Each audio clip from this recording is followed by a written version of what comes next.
En grandissant, j'ai perdu beaucoup de personnes à cause de cela. Arrête d'écouter cette personne. Arrête d'écouter cette personne. Il y a quelqu'un dans ta vie. Il est en train de faire le travail du diable. Parce que sachez que le serpent n'était pas le diable. Ah oui, c'est ça aussi. Des fois, nous mettons un amalgame. La Bible nous dit que dans le jardin, il y avait un animal qui était le plus rusé, le serpent. Le diable est passé par le serpent. Mais ce serpent-là, c'était une créature de Dieu. Ce n'était pas une créature du diable. Alléluia. Mais le diable est passé par elle. Et toi, le diable passe par une créature de Dieu pour t'amener vers lui. Oh, moi, le diable ne me parle jamais. Il te parle tous les jours par un homme et par une femme. Il te parle tous les jours par un homme, par une femme. Si tu pouvais voir derrière ce serpent, le diable, l'ange déchu. Si tu pouvais voir derrière cet homme, le diable, l'ange déchu, je crois que tu allais prendre des grandes décisions. Mais donc, que tes yeux s'ouvrent, que tes yeux s'ouvrent, que tes yeux s'ouvrent, que tes yeux s'ouvrent, que tes yeux... La mort et la vie ne sont pas seulement au pouvoir de la langue. La mort et la vie sont aussi au pouvoir des oreilles. L'exemple d'Ève nous est donné dans Genèse 3, versets 1 à 6. La Bible dit ceci. Le serpent était le plus rusé de tous les animaux des champs que l'Éternel Dieu avait fait. Il dit à la femme, s'il a dit, c'est parce que la femme pouvait entendre. Il dit à la femme, Dieu a-t-il réellement dit, vous ne mangerez pas de tous les arbres du jardin? Et la femme répondit parce qu'elle avait écouté. Si elle n'avait pas donné l'oreille, elle n'allait pas répondre. La réponse d'Ève prouve qu'elle avait entendu et qu'elle avait donné l'oreille au serpent. La femme répondit, donc une conversation au serpent. Nous mangeons du fruit des arbres du jardin. Mais quant au fruit de l'arbre qui est au milieu du jardin, Dieu a dit, vous n'en mangerez point et vous n'y toucherez point de peur que vous ne mouriez. Alors le serpent dit à la femme, vous ne mourrez point. Il a parlé. Mais Dieu sait que le jour où vous en mangerez, vos yeux s'ouvriront et que vous serez comme des dieux, connaissant le bien et le mal. Elle a entendu. Preuve, le verset 6. La femme vit que l'arbre était bon à manger et agréable à la vue et qu'il était précieux pour ouvrir l'intelligence. Elle prit de son fruit et en mangea. Elle en donna aussi à son mari qui était auprès d'elle et il en mangea. Ça veut dire ceci, frère, que si le monde actuel est dans cet état, c'est à cause de l'oreille. C'est l'oreille qui nous a amenés là, où il y a des épines et des ronces, où les hommes meurent. C'est l'oreille qui nous a amenés là, où il y a des maladies, des éruptions volcaniques. C'est l'oreille qui nous a amenés là. Si Ève n'avait pas entendu le serpent, elle n'aurait pas mangé et la mort ne serait pas entrée. Et si l'homme n'avait pas entendu sa femme, il n'aurait pas mangé et la mort ne serait pas venue. Frère, c'est terrible ça. C'est-à-dire que tout ce qui est là, dans ce monde déchu, c'est à cause d'une oreille, l'oreille d'une femme. Elle a entendu ce qu'elle ne devait pas entendre. Elle a poursuivi une conversation qu'elle devait arrêter. Elle a écouté quelqu'un qui n'était pas mandaté à lui parler. Et voilà le monde actuel. Combien de chrétiens vivent dans le péché aujourd'hui parce qu'ils entendent n'importe quoi. Ils entendent le serpent. Ils entendent quelqu'un qui remet en question leur foi, qui remet en question leur obéissance, qui remet en question leur discipline, qui remet en question leurs principes. Tu écoutes. Comment tu peux donner l'oreille à quelqu'un qui veut te faire tomber? Mais tu l'écoutes, tu continues à l'écouter, tu ne le bloques pas. Comment tu peux continuer à donner ton oreille à quelqu'un qui veut te faire quitter le chemin de Dieu? Il ne cache pas ses intentions. Il te révèle clairement que je parle pour te séparer de Dieu. Je parle pour que tu désobéisses à Dieu. Mais tu l'écoutes. Tu écoutes. Tu écoutes ce païen qui te parle des mauvaises choses. Tu écoutes cette femme, cet homme qui te pousse au péché. Et tu écoutes. Tu finiras par pécher. Tu finiras par manger. Car lorsque seulement tu commences à écouter le serpent, tu n'es pas loin de manger le fruit. Ce n'est qu'une question de temps. Ce n'est qu'une question de temps. Lorsque tu entends, sache que les paroles préparent l'action. Et le genre de paroles que tu entends révèle ce que tu feras. Ceux qui écoutent les rebelles deviennent des rebelles. Ceux qui écoutent des impudiques et deviennent des impudiques.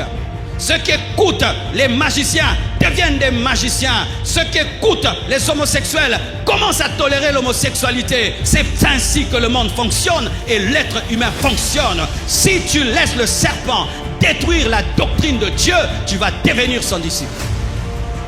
Il faut apprendre à dire, arrête de me dire ça. Alléluia. Arrête de me dire ça. Si tu continues, tu vas voir. Arrête de me dire ça. Ne me le dis plus. Quand tu joues avec le feu, tu joues avec le serpent. C'est que tu ne sais pas, c'est qu'il n'a pas seulement la capacité de parler, il a la capacité d'enrouler. Pendant que tu es concentré sur ta bouche, sa queue est en train de t'enrouler. Qu'est-ce que je veux dire? Pendant que toi, tu n'écoutes que les paroles, il y a une stratégie qui est derrière. Il y a une stratégie qui est derrière les paroles. Faites très attention, frère. Donne ton oreille à quelqu'un qui veut te garder dans la crainte de Dieu. Donne ton oreille à quelqu'un qui veut te garder dans la sainteté, qui veut te garder dans le jardin et qui te dit, ne mange pas, ne touche pas parce que Dieu a dit. Pas quelqu'un qui a dit, est-ce que vraiment tu mangeras, tu ne mourras pas. Quelqu'un qui vient démolir les principes, ne l'écoute pas. Ne l'écoute pas. En grandissant, j'ai perdu beaucoup de personnes à cause de cela. Tu touches à mes principes, tu n'es plus mon ami. Tu touches à mes principes, tu n'es plus mon ami. Tu touches, tu n'es plus. Dans mes principes, il y a des choses indiscutables, intransigeables. Pour un homme de Dieu, il y a ça et ça et ça. Pourquoi? Parce que si tu commences à tolérer, entendre des choses, tu vas les tolérer dans ta vie. Et regarde. Ève avait déjà vu cet arbre. Elle savait où il était. Mais vous allez remarquer ceci, c'est que les paroles du diable ont rendu agréable l'arbre. Et c'est ça, la puissance de la séduction. C'est que la puissance de la séduction, c'est que le mal devient le bien. Qu'est-ce qu'il y a de mal dans cela, hein? Qu'est-ce qu'il y a de mal dans cela? Nous finirons par nous marier. Ça fait quoi si je te connais? Je finirai par t'épouser. Je n'ai pas dit que je ne vais pas t'épouser. Je vais t'épouser. Mais quand même, si tu m'aimes, tu entends ça lundi, mardi, janvier, décembre, si, tes principes baissent, et puis boum, tu tombes. Et c'est maintenant là que tu vas découvrir que la gloire de Dieu t'a enveloppé. Ils ont découvert qu'ils étaient nus. Parce qu'avant, ils étaient nus, mais leur nudité était couverte par la gloire de Dieu. Mais quand le péché est venu, leur nudité n'était plus couverte par la gloire de Dieu. Frère, fais très attention à celui qui te fait miroiter le péché comme étant une bonne chose. À celui qui te fait miroiter le mal comme étant une bonne chose. À celui qui te fait miroiter l'arbre de la connaissance du bien et du mal comme étant une bonne chose. Arrête d'écouter cette personne. Arrête d'écouter cette personne. Il y a quelqu'un dans ta vie. Il est en train de faire le travail du diable. Parce que sachez que le serpent n'était pas le diable. Ah oui, c'est ça aussi. Des fois, nous mettons un amalgame. La Bible nous dit que dans le jardin, il y avait un animal qui était le plus rusé, le serpent. Le diable est passé par le serpent. Mais ce serpent-là, c'était une créature de Dieu, ce n'était pas une créature du diable. Alléluia. Mais le diable est passé par elle. Et toi, le diable passe par une créature de Dieu pour t'amener vers lui. Oh, moi, le diable ne me parle jamais. Il te parle tous les jours par un homme et par une femme. Il te parle tous les jours par un homme, par une femme. Si tu pouvais voir derrière ce serpent, le diable, l'ange déchu, si tu pouvais voir derrière cet homme, le diable, l'ange déchu, je crois que tu allais prendre des grandes décisions. Mais donc que tes yeux s'ouvrent, que tes yeux s'ouvrent, que tes yeux s'ouvrent, que tes yeux s'ouvrent, que tes yeux s'ouvrent et que tu puisses voir le diable derrière cette personne qui vient pour diluer ta foi, diluer tes principes, t'amener dans le monde, t'amener dans le péché.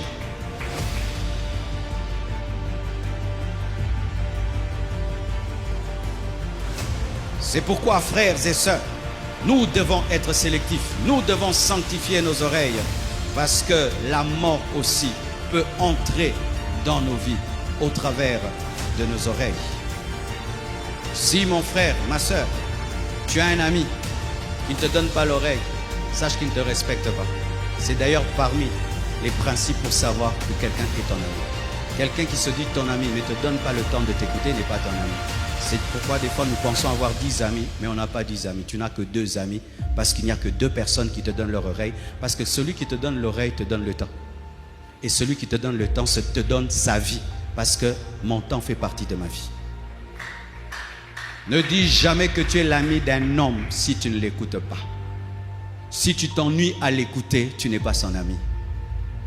Ne dis pas que tu as un couple si toi et ta femme vous ne parlez pas. Vous n'êtes pas un couple, vous êtes des colocataires. des codormères. Codormères, j'ai créé ça maintenant. Comangères. Oui, vous mangez ensemble, vous ne causez pas. Comment tu peux dire que tu es l'ami de quelqu'un, vous avez fait 3 mois sans parler? Non, vous êtes des connaissances. Alléluia. Parce que lorsque on aime un ami, on cherche à ce que l'ami entende la voix. Lorsque le diable veut détruire tes relations, il va faire que tu ne donnes plus ton oreille à une personne importante dans ta vie. Lorsque le diable veut détruire ton mariage, il va faire que tu ne puisses plus donner ton oreille à ta femme. Quand ta femme parle, elle t'ennuie. Quand ta femme parle, elle t'ennuie. Quand tes enfants parlent, ils t'ennuient. Il est en train de détruire ton couple. Lorsque le diable veut détruire ta vie, il va faire que tu n'aies pas la joie d'écouter ton pasteur. C'est pourquoi quand je prêche, je vous regarde.